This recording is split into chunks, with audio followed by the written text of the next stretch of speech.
எல்லாருக்கும் வணக்கம். நான் உங்கள் பானுமதி. வெல்கம் டு கண்ணின்மணிய சேனல். கண்ணின்மணிய சேனலில் விநாயகர் சதுர்த்தியை முன்னிட்டு 5 நாளும் 5 விதமான சிறுதானிய வகைகள் சிறுதானியத்தை கொண்டு நாங்கள் உங்களுக்கு கொலக்கட்டை பண்ணி காமிச்சுக்கிட்டு இருக்கோம். அந்த வகையில் இன்றைக்கி சாமையை வச்சு கொலக்கட்டை செஞ்சு காமிக்க போகிறோம்.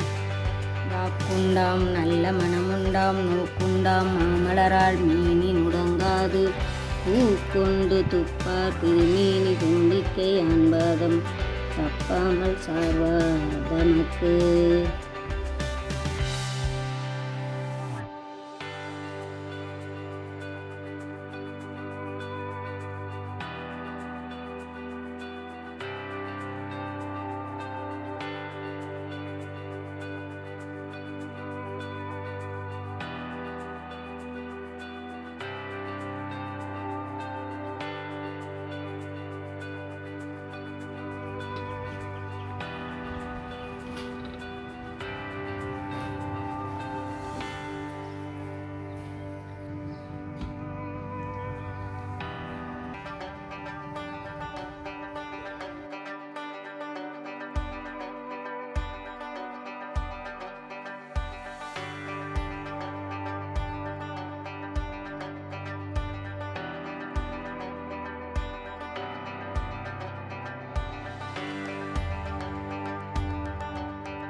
விநாயகர் வழிபாட்டோட சாம கொழுக்கட்டை எப்படி செய்கிறதுங்கிறதுக்கான இன்க்ரீடியன்ட்ஸ் எல்லாம் இங்கே பார்த்தாச்சு.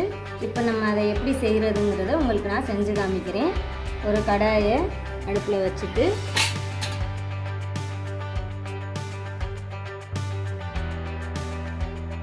இப்போ கடாய் நல்லா காஞ்சிருச்சு. கொஞ்சம் எண்ணெய் விட்டுக்கலாம்.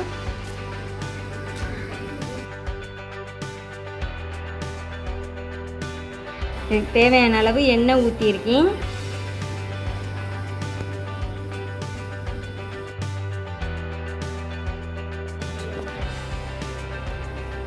எண்ணெய் நல்லா காஞ்சிச்சு. இப்போ கடுகு வெடிக்க விடுறோம்.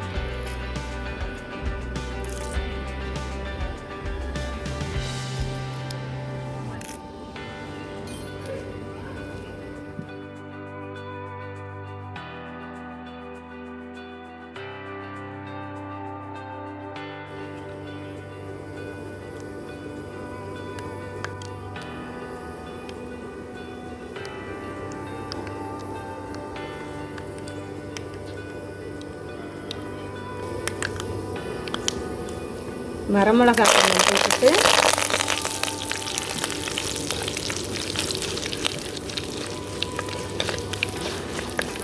அதோட கருவேப்பிலையும் வெடிக்க விட்டுருக்கேன். இப்போ மிளகாய் கொஞ்சம் நல்லா வதங்கிடுச்சு.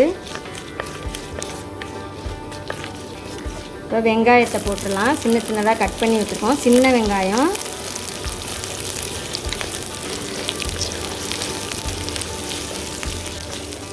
சின்ன வெங்காயத்தை நல்லா சின்னதாக கட் பண்ணி போட்டிருக்கேன்.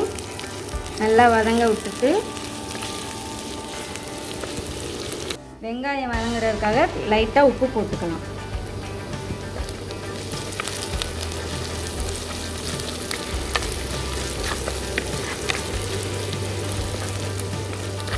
வெங்காயம் நல்லா வதங்கிடுச்சு.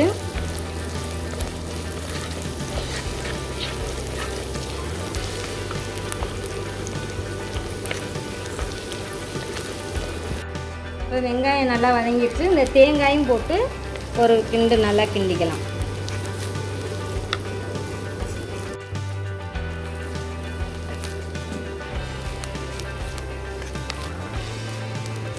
ஒரு கப் சாமைக்கு 3 கப் அளவு தண்ணி ஊற்றணும். நான் இப்போ 1 கப் சாமை எடுத்திருக்கேன். அந்த அளவுக்கு உங்களுக்கு இப்போ 3 கப் தண்ணி ஊற்றி காட்ட போகிறேன்.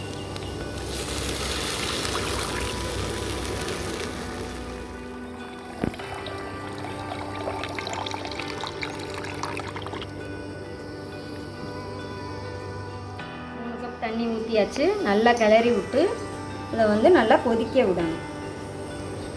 இப்போ நம்ம அந்த மாவுக்கும் சேர்த்து தேவையான அளவு உப்பை நான் இதில் சேர்க்குறேன்.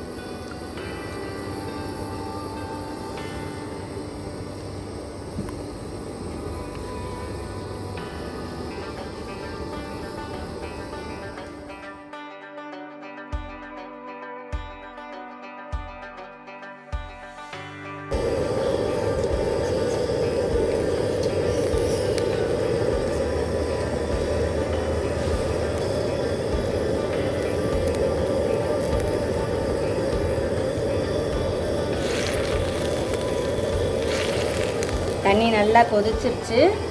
இப்போ வந்து நம்ம இதில் சாமையை கொட்டி கிளறிடலாம்.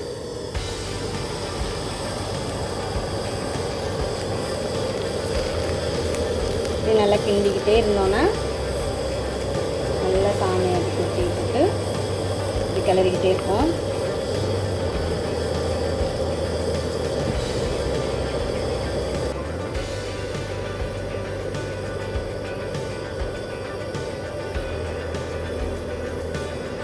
வத்தி வந்துருச்சு பாருங்கள், தண்ணி நல்லா வற்றிக்கிட்டு வந்துருச்சு. இதை நான் நல்லா கிண்டி விட்டு நல்லா தண்ணி ஃபுல்லாகவே வற்றிடணும். சாமையும் கொஞ்சம் நல்லா வெந்துடும். நம்ம இந்த மாதிரி நல்லா தண்ணி ஃபுல்லாக வற்றுற அளவுக்கு நம்ம கிண்டிக்கிட்டே இருக்கணும். இது மண் சட்டிங்கிறதுனால உங்களுக்கு நல்லா நின்று வேகும்.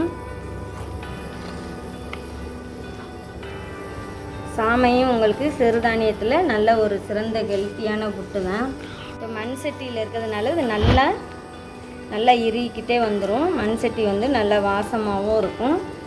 இந்த சாமை வந்து நமக்கு நல்ல ஹெல்த்தியான உணவு தான்.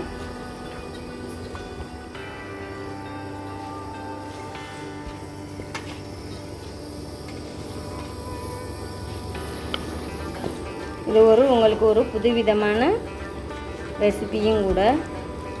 தண்ணி நல்லா வற்றி வந்துருச்சு. சாமையும் நல்லா வெந்துருச்சு, நல்லா வெந்து வந்துருச்சு. இப்போ பாருங்கள், இது நல்லா வெந்துருச்சு. இப்போ நம்ம அடுப்பை ஆஃப் பண்ணி விட்டுட்டு தண்ணி நல்லா வற்றி வந்துருச்சு. இதை வந்து இறக்கி வச்சுட்டு நல்லா ஆற விட்டுட்டு நம்ம வந்து கொலக்கட்டை பிடிக்கணும்.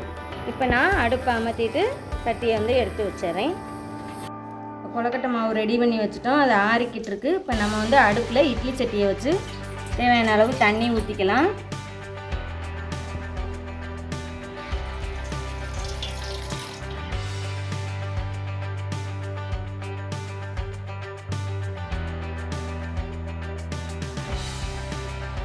இப்போ பாருங்கள், இது நல்லா ஆறிடுச்சு. இப்போ இதை எடுத்து நம்ம இந்த மாதிரி உருண்டையாக உருட்டி வச்சுக்கலாம்.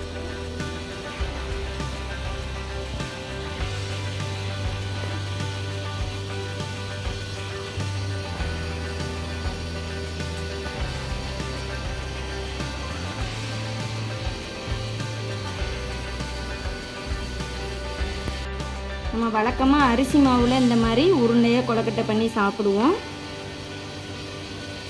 சால்ட்டு சேர்த்து வெங்காயம்லாம் சேர்த்து. ஆனால் நான் இன்றைக்கி வந்து சாமையில் இந்த மாதிரி உங்களுக்கு செஞ்சு காமிக்கிறேன். இதுவும் நல்லாயிருக்கும், டேஸ்ட்டாக இருக்கும், வித்தியாசமான கொலக்கட்டையாகவும் இருக்கும். இதில் வந்து இன்னும் பூரி சப்பாத்திலாம் அந்த சாமையில் பண்ணலாம். அது நாங்கள் கூடிய சீக்கிரமே எங்கள் கன்னிமணிய சேனலில் உங்களுக்கு வந்து நாங்கள் செஞ்சு காமிக்கிறோம் எப்படி செய்கிறதுன்னு. எல்லா சிறுதானியங்களையும் விட 2 மடங்கு இதில் வந்து நார்ச்சத்து அதிகமாக இருக்குது. இதில் அயன் சத்து அதிகமாக இருக்குது. இது வந்து அதிக நோய் எதிர்ப்பு சக்தி உடையது. இது வந்து சுகர் பேஷண்ட்டுக்கும் ரொம்ப நல்லது, ஹெல்த்தியான ஃபுட்டு. நம்ம டெய்லியும் சுகர் பேஷண்ட்டு இதை கஞ்சியாக உடச்சிட்டு கஞ்சியாக அந்த மாதிரி உப்புமா இந்த மாதிரி தான் செஞ்சு சாப்பிடுவாங்க. அது அவங்களுக்கு கொஞ்சம் விருப்பம் இல்லாத மாதிரி இருக்கும். அப்போ நம்ம இதை டெய்லி எடுத்துக்கும் போது இந்த மாதிரி கொலக்கட்டை டிஃப்ரெண்ட்டாக செஞ்சு சாப்பிட்டா ரொம்ப நல்லது, உடம்புக்கும் நல்ல ஹெல்த்தியாக இருக்கும். இப்போ தண்ணி நல்லா கொதிச்சிருச்சு இட்லி சட்டியில். அதில் நான் இப்போ வந்து இட்லி தட்டில் வந்து வாழை இலை போட்டிருக்கேன். வாழை இலையும் நமக்கு ரொம்ப ஹெல்த்தியானது. அதனால் நான் வந்து துணி போடாமல் வாழை இலையிலே இதை உங்களுக்கு அவிச்சு காமிக்கிறேன்.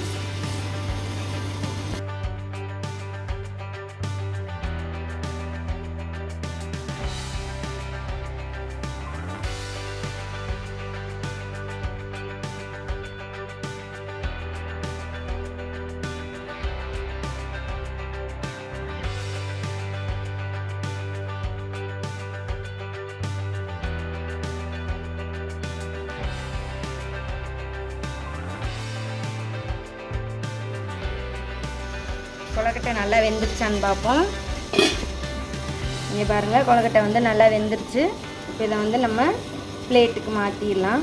இப்போ நம்ம சாமை கொலக்கட்டை வந்து சூப்பராக ரெடியாக இருக்குது. இந்த சாமை கொலக்கட்டையை வந்து நம்ம ஏற்கனவே அடுப்பில் வச்சு கிண்டி இறக்கி ஆற வச்சு செஞ்சதுனால ஒரு 5 மினிட்ஸ் வெந்தால் போதும். நாங்கள் இப்போ இந்த விநாயகர் சதுர்த்திக்கு நம்ம கனிமணி சேனலில் நாங்கள் சாமை கொழுக்கட்டை செஞ்சு காமிச்சிருக்கோம். இது ரொம்பவே சூப்பராக இருக்குது. இந்த மாதிரி நீங்களும் இந்த விநாயகர் சதுர்த்திக்கு சாமை கொழுக்கட்டை செஞ்சு பார்த்து எங்களுக்கு எப்படி இருந்துச்சுங்கிறத சொல்லுங்கள். நம்ம சேனலை புதுசாக பார்க்குறவங்க சப்ஸ்கிரைப் பண்ணுங்கள். நம்மளுடைய கனிமணி சேனல்கள் அன்பர்கள் அனைவரும் மறக்காமல் இந்த வீடியோவை பார்த்து லைக் பண்ணுங்கள், ஷேர் பண்ணுங்கள், கமெண்ட் பண்ணுங்கள்.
நீங்களும் உங்க வீட்ல ட்ரை பண்ணி பாருங்க.